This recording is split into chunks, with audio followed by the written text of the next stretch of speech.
So my mother always used to tell me when I was a little boy, son, don't rock in your chair. And I would sit there in the dining room chairs and I would rock on them and I would rock on them until often they broke. So, fast forward from my boyhood.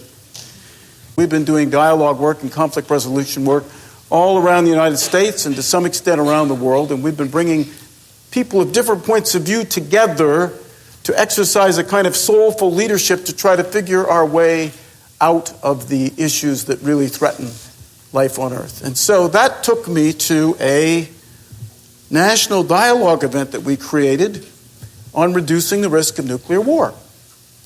And if you can picture this scene, there were many people there. There were several hundred people there, just like here.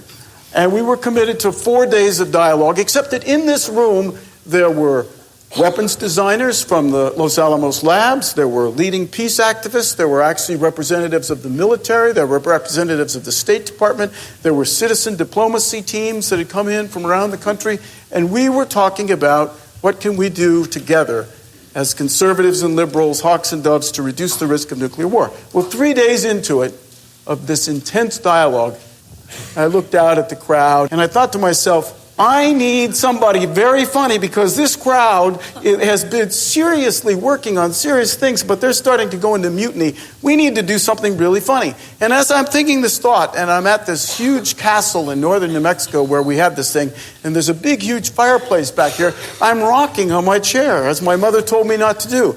And I'm rocking on my chair, and I'm thinking, I really need something funny to happen. I really do. And suddenly, and this is with public television filming this event, I rock over and I disappear off the stage down into the fireplace. And I roll just right, so I'm really not hurt, but I'm now crouched down in the fireplace off the stage,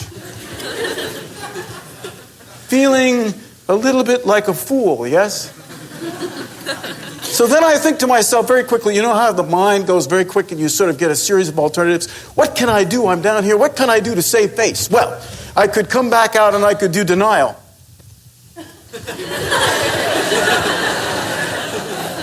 Everything's cool, right? Let's go on with the dialogue, right? That won't work. I could do victim blame. It was the chair. This chair is defective. I mean, it shouldn't rock back like that. So I decided I would do what I call the circus bow. I got up, I put my hands in the air, and I just did a bow. So I want to invite all of you now to stand up for a moment. I want you to take a bow for every time in your life you've messed up, done something foolish, done something stupid. Every time, take a big bow and just shake it off. There we go. Just shake it off. Shake it off. That's it. That's it. Embrace the fool. There we go. All right. All right. Very good.